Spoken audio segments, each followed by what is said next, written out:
It's great to have you with us tonight. My name is Peter Trubowitz. I'm a professor in the International Relations Department and the director of the U.S. Center at the LSE, which is hosting this all-star lineup. We've got a lot of ground to cover. A lot has happened in the United States. We don't have much time to do it. So I'm going to try to get really right down to business quickly here. I'm going to start by introducing our panelists. So first, to my immediate left right here is Leah Wright Rigueur, who's an associate professor of public policy at Harvard's Kennedy School of Government. Sitting next to Leah is Gideon, the chief foreign affairs commentator for the Financial Times. Sitting next to Gideon is Linda Yueh, who's a visiting professor at LSE Ideas and the chair of the LSE Economic Diplomacy Commission. And down at the end, last but certainly not least, is Larry Jacobs, who's a professor of political science and the chair of the Center for the Study of Politics at the University of Minnesota. It's great to have all of you here tonight. Thanks for joining us. A word or two about the game plan. So what we're going to do for the first, I don't know, maybe about 25 minutes, we're going to have a discussion up here. I've asked each of them to give us their kind of 2 minutes, like a 2-minute drill, 2-minute take on what happened yesterday in the United States with Super Tuesday. And then I will put a few questions to the panel. And then we will open it up for discussion. And I will try to get in as many questions as possible. I suspect there'll be a lot of questions. I'll probably try to group them and give the panelists an opportunity to respond. A couple of other things. So this event is being live streamed to LSE's many chapters in the United States. So be on your best behavior. It is also being live tweeted. We do everything here at the U.S. Center.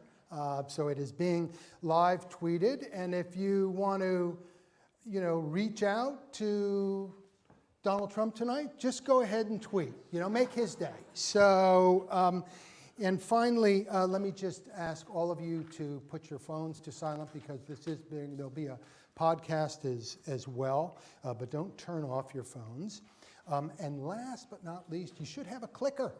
Everybody has to have a clicker. Yours looks different than mine, but that's good because at the very end, you're going to have a chance to cast a ballot. Well, not really, but you will have an opportunity to vote on those candidates that are still standing. And we've had to update, and I don't know if we've updated enough because there's been a couple last-minute changes, but at any rate, so a couple of other things just to kind of maybe say a word about what happened, just to kind of bring everybody up to speed. So there were 14 states up for grabs last night, plus the territory of American Samoa. Joe Biden won 9 of those states, including 2 that Bernie won handily in 2016, that is Minnesota and Oklahoma. Sanders won 3 states last night and is leading in the delegate-rich state of California right now. That has not been, AP called it, but it's still, not everybody else has called it. Anyway, that's still up in the air, and I think as of this moment, Maine is still up and open and has not been called. Mike Bloomberg did win American Samoa, which just goes to show if you spend $500 million, you can win something. So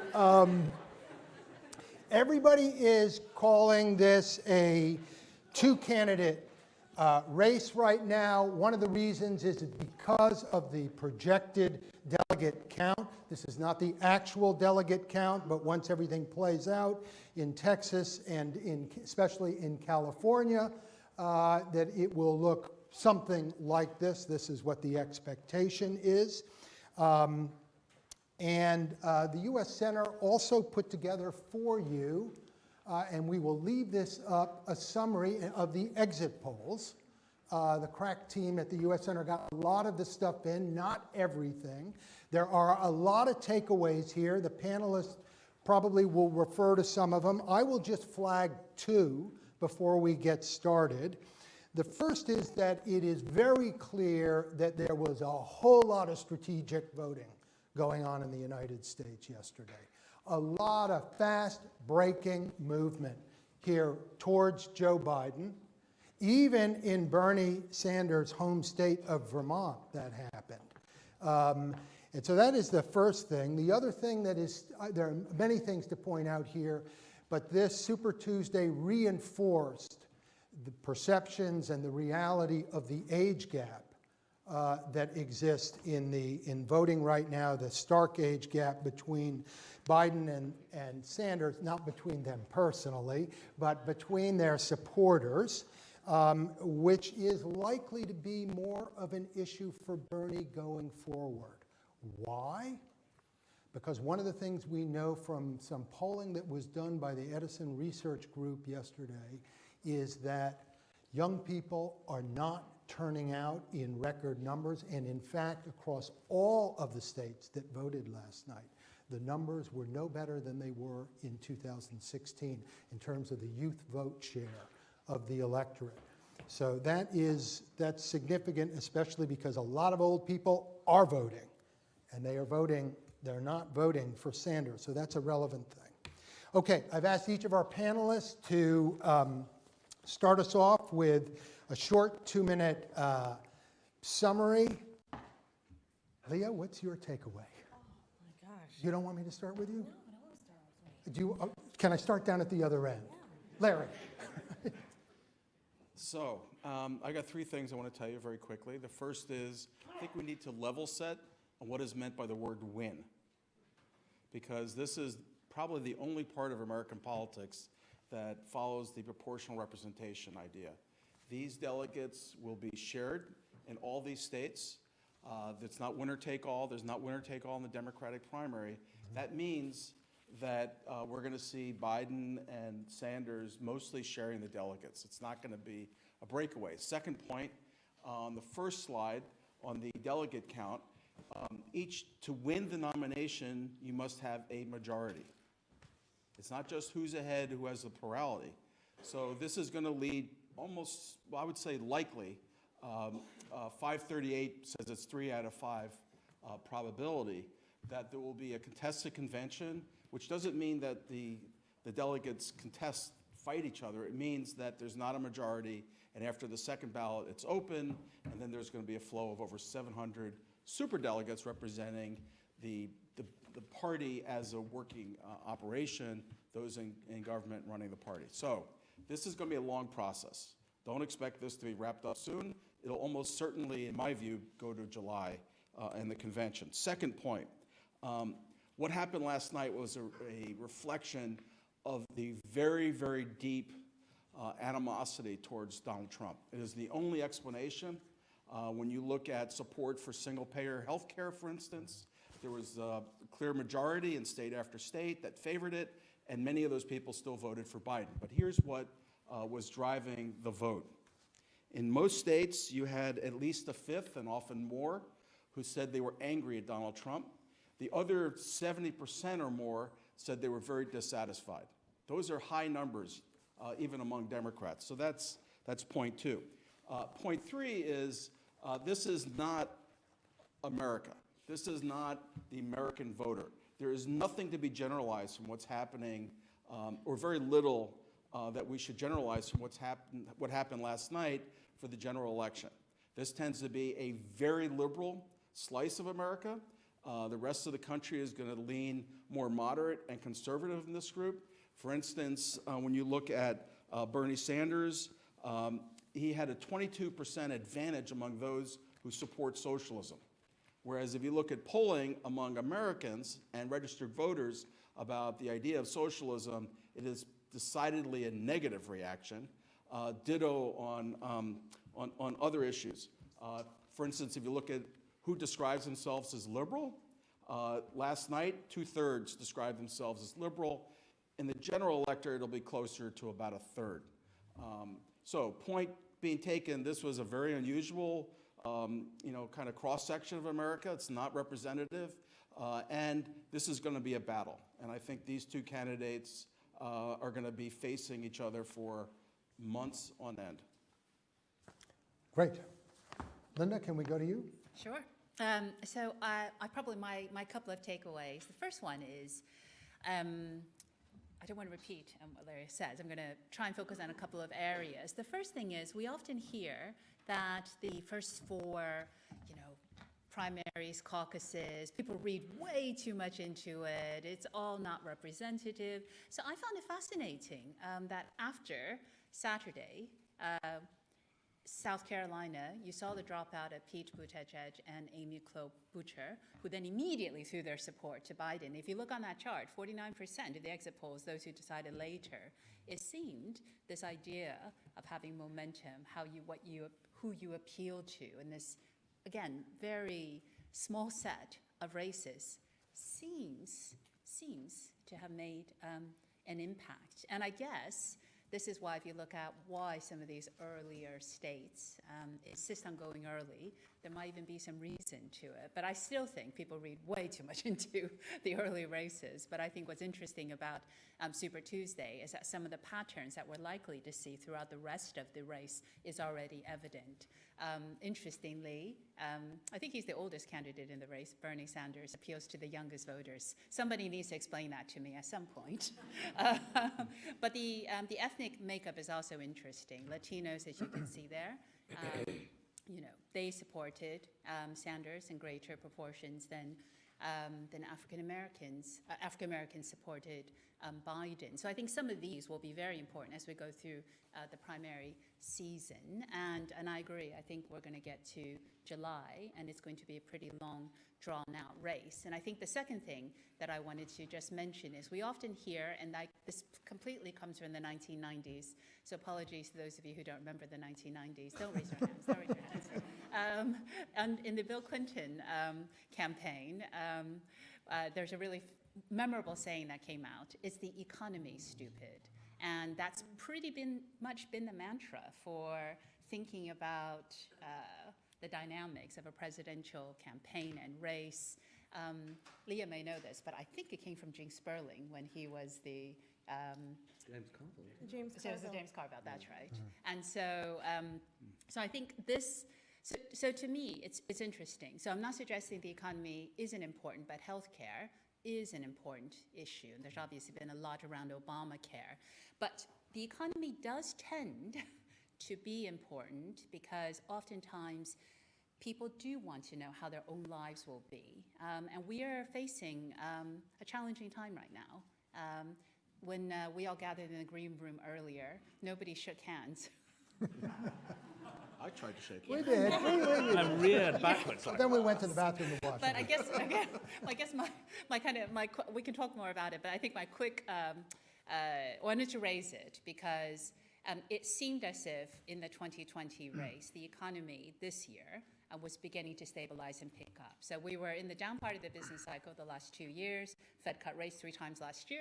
Looked like it was just kind of inchy. It was stabilizing and potentially improving, which of course will benefit the incumbent, President Trump. But now it looks very challenging. I don't want to scare anyone. OECD said we could be headed for a global recession if coronavirus gets worse. I just said it. So, and the Fed had an emergency rate cut, 50 basis points yesterday, unscheduled, first time since the global crisis. I think that's going to throw up, which could really test whether or not the economy really continues to be that important, especially, as I say, given that healthcare and the challenge to Obamacare has been such a big issue over the last few years as well. Gideon, Sure. looking out. Well, I mean, I think, Larry said something quite interesting, that he thinks that what was motivating the Democrats at this point is who can beat Trump. Now, if we now think that Biden is the favorite, is that the right choice if you want to beat Trump? I mean, I think one thing to say about this race is that whoever gets the Democratic nomination, I suspect it's going to be incredibly close. because America is so polarized now that you can predict how most of the states will vote, and it will come down once again to the familiar Florida, Ohio, and we know how close it was last time. So, you know, the days of massive blowouts are over. You know, the first presidential race I was a kind of sentient person following as a politically aware 9-year-old was 1972, and that was, you know, Yeah. total blowout, 49 states, I think, for Nixon. That's not going to happen again. So if it's very, very close, I think the Democrats face, you know, two different theories. One is the best way to beat Trump to appeal to the moderate centrist voter, the people who might have been alienated by the way he's behaving, by Trump in action, and to pull them back, which I think is the sort of Biden pitch? Or is it to say, actually, what's going to matter is turnout and motivating your base, and that what maybe defeated Hillary was that a lot of people who voted for Obama just didn't show up? And therefore, you maybe want a polarizing candidate, a highly motivating candidate, a Bernie Sanders, about whom people feel really passionate and they're prepared to get out. Because I think that the people who back Trump, by and large, feel very strongly about him, and they will turn out and vote. So, you know, I'm not sure how you pitch it, but it's not obvious to me that the sort of Democratic Party kind of establishment mantra that we got to pick a centrist is necessarily right as a strategy, because if he can't generate enthusiasm, then Trump might still win. And a last thought, I mean, mainly, we'll hopefully get onto it, but I think as the world thinks about it, it was interesting talking to people this morning at another event. They were saying, oh, well, maybe, you know, this Trump years will turn out just to be some weird aberration, a kind of blip, and America will go back to normal as defined. Snap back. Yes, snap back. And I think Biden's about the only candidate that you could make that argument for. I mean, if it went Trump-Sanders, then you'd say we're in a completely new country, a radicalized country. Biden is obviously the inheritor of Obama and of Hillary Clinton. Yeah. Whether he could govern this changed America and changed world in the old-fashioned is another question. Okay, very good. Leah. All right, so I think the first big point is that part of what we're seeing is the center strikes back. So this consolidation of the center of the United States and of all of these kind of different parts that we were largely told or were largely led to believe, or was really hidden, I think, in a lot of ways through the early part of the debate when there were early part of the primaries in the debate, when there were so many people competing on the stage. And what we saw very rapidly in the last 2 weeks or so, and really even in the last 72 hours, is that all of these candidates who said, you know, we're in it to the convention, suddenly dropped, rearranged, and have shifted their weight. I mean, we were talking in the green room about how Mike Bloomberg, you know, is at some point we were still considering him as a presidential candidate, and in the in-between time, has dropped out of the race and thrown his support and his endorsement to Biden. That is a huge shift, and it's happened in a matter of, really just a matter of hours. So really we're seeing the separation from the wheat from the chaff, and I think that's really important as the center has shown an enormous amount of discipline in uniting behind a candidate. But with that said, there's an inverse, and I think a lot of people came out of Super Tuesday thinking, wow, this is a huge devastating blow to Bernie Sanders. And I'd actually like to push back on that and say that actually one of the things that we saw from Super Tuesday is that given all of this shift, given all of the consolidation and the discipline around the center, that we actually saw the resiliency of something like the Sanders movement. So I think it was actually, it's overstated to assume that Sanders had this in the bag, that he should have come out on top on Super Tuesday. That in fact things are playing out the way that we in a lot of ways should have expected them to.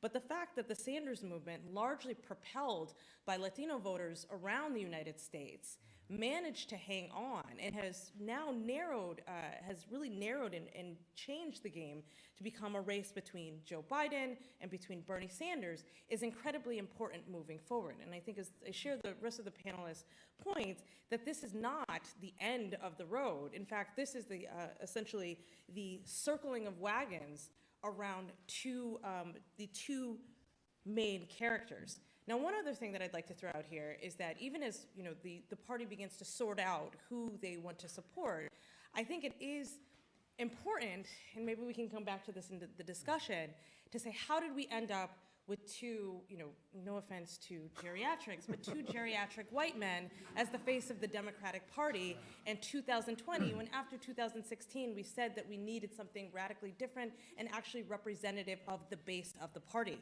Which brings me to my third point, which is listen to the base.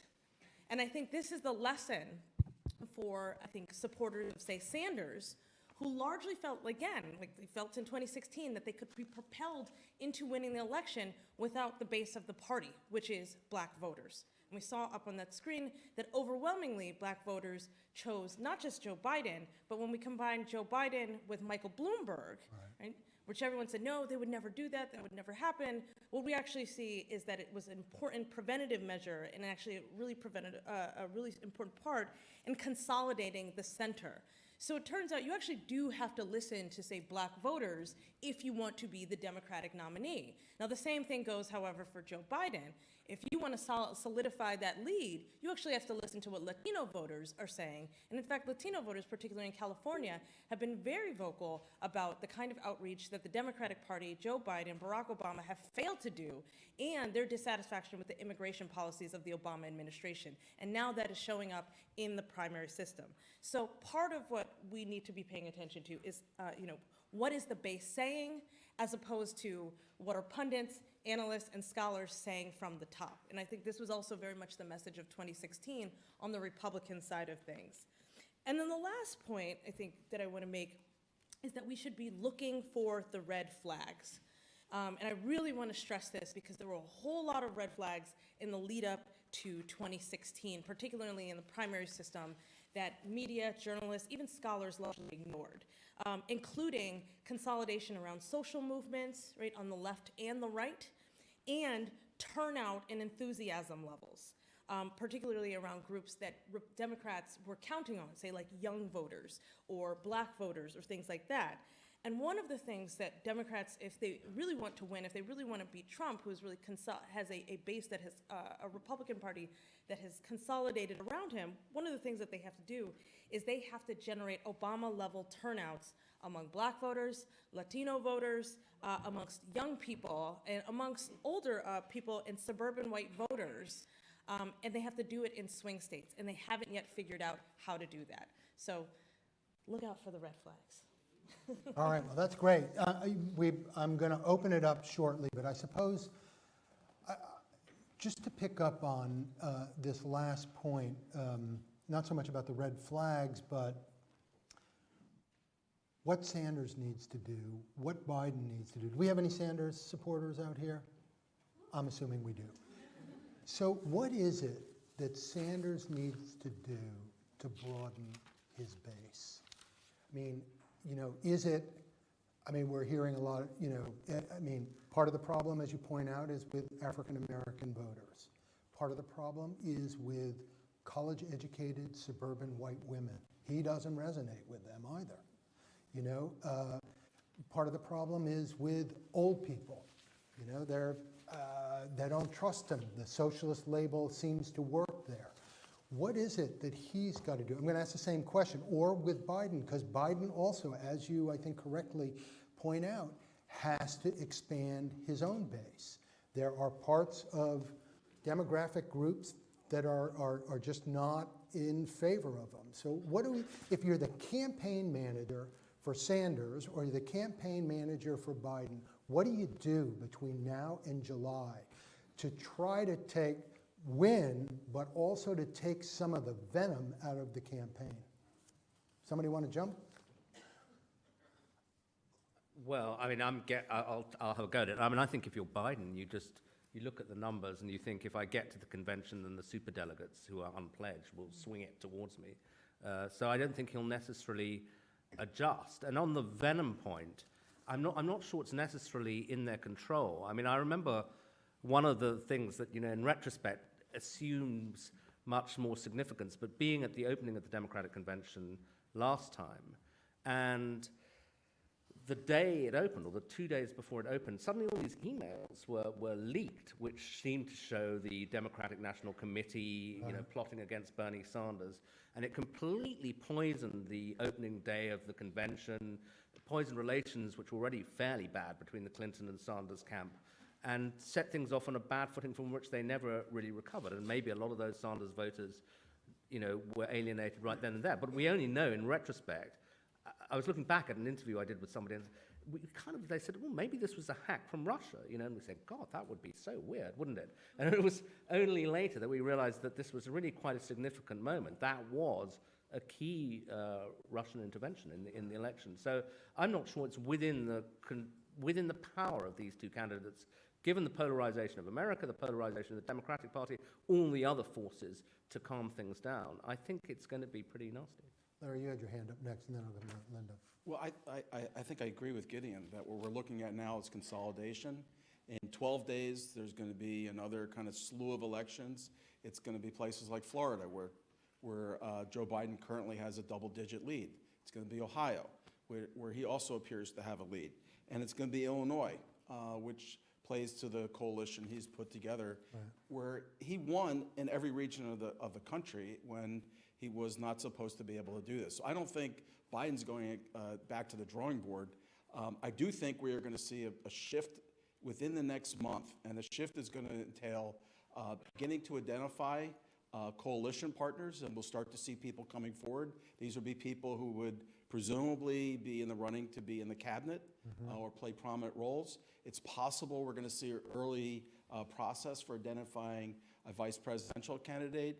I don't think we're going to see a rerun of Hillary Clinton's disastrous decision to go inside the Senate for an unknown, kind of junior senator. Tim Kaine, good guy, but it wasn't what she needed. I think instead we're going to see some pretty interesting picks. I think, just to throw out some names, Elizabeth Warren, does that change the ticket? Stacey Abrams, does that change the ticket? Yes. I mean, I think, we're going to see some. I know there are some really provocative conversations going on within the campaign. So I'm expecting consolidation. I think they have a winning formula. They're not going to be screwing around with that. And they're going to look to shift in the direction of how do we beat Donald Trump, particularly after the 17th. And they're going to increasingly ignore Bernie Sanders. Some of you may say, how could he do it? Look at the numbers. The numbers of the delegates that are there now, and that lead is going to expand, favors Joe Biden. Okay, ignore Bernie Sanders. I know you want to respond to that, but Linda had her hand I up. think for Bernie Sanders, one of the, you mentioned it, Larry, being a socialist or having a socialist platform, I think for a lot of people who support him, great. For others, it is an issue. And I think one of the, I don't know if you guys caught this, but Paul Krugman at the New York Times had an article that said Bernie Sanders is not a socialist. His point is that he's more of a social democrat, more like what you might see, say, in Northern Europe, what you might see in terms of a big welfare state. But that label is important because a lot of the, if you wanted to broaden out his appeal, then adjusting that label, which has, that affects everything, his economic policies, his social policies, how people might view it, the history, people's memories of socialism in the kind of, Cold War and earlier sense. So that kind of thing, I think, is something that I see a little bit signs of it, which is why I mention it. But the challenge will be, I think, Bernie Sanders' appeal is his authenticity. And you see candidates who begin to adjust their message on the campaign trail, and people jump on it. It doesn't feel like it's coming from a principled place. And that's why I think it's actually very hard to shift a strategy once you're sort of down a certain road. And I'll just, before I hand back, I would just quickly say on Biden, I found, you remember when Trump was up against, 17 Republican candidates at that point? And there was a hashtag Never Trump, but they just couldn't consolidate behind somebody that they thought could take Trump on. And I think I mentioned, I was astounded a little bit at the speed that this Democratic field after Biden's very strong win in South Carolina, where he really showed strength with suburbanites, with African-American voters, with older voters, how quickly the moderates sort of, narrowed in, and the dropout, probably, I'm sure, in some respects, helped him. So I guess in that sense, Biden is now being positioned, and I think he's going to get a lot of resources behind it. But my worry about Biden is what you saw in the earlier states. I feel really weird talking about the earlier states because I always think people read too much into it. But in the earlier states, when he really stumbled in Iowa and New Hampshire, it was his ground operation. So so thinking about going forward, he has the support of the establishment. But as we all know, it's the ground operation, that really matters, except for Mike Bloomberg, who did not go to American Samoa. But he had 7 staff members there that won him his 6 delegates.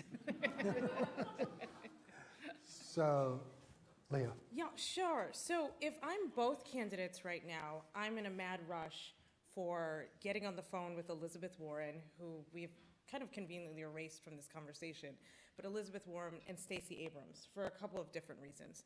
One, I think both candidates need a 50-state strategy. There is no way to win the election without having a kind of strategy that suggests every single vote matters, despite the fact that both candidates are operating right now as if only certain subsets, right, that lead to XYZ calculation matters for this victory. But a 50-state strategy, and a strategy that is also premised on building and growing your base, a la Stacey Abrams' Georgia Voter Project, which is about registering and finding non-voters and actually understanding the reasons why non-voters, which are the largest political group within the United States, don't turn out, is something that both candidates absolutely need to do. The other thing is I think Elizabeth Warren is crucial and has an incredible amount of leverage right now, although it doesn't necessarily seem like it, but has an amount of leverage right now because her presence, either as an endorsement, either as, alongside a candidate, what have you, lends validity and legitimacy in a way that the candidates can't get themselves. So, if I'm Elizabeth Warren right now, I am negotiating the hell out of any scenario because you need me if you want to win. Can I ask, where do you expect she'll end up with, Sanders or Biden? I think her inclinations, her policies, her friendships are more aligned with Sanders.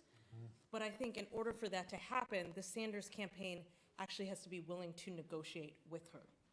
And so this is an interesting, maybe for later in the conversation, about what are you willing to give in order to get what you want, which is that the Sanders campaign wants her to drop out right now. Right. And then the last thing I think, actually 2 more things. Second thing is an aspirational message. And I think we've been trafficking, this is not a normal election. We've been trafficking in a lot of these are dark times. But the American public does respond very well to aspirational messaging, right? Bill Clinton knew that.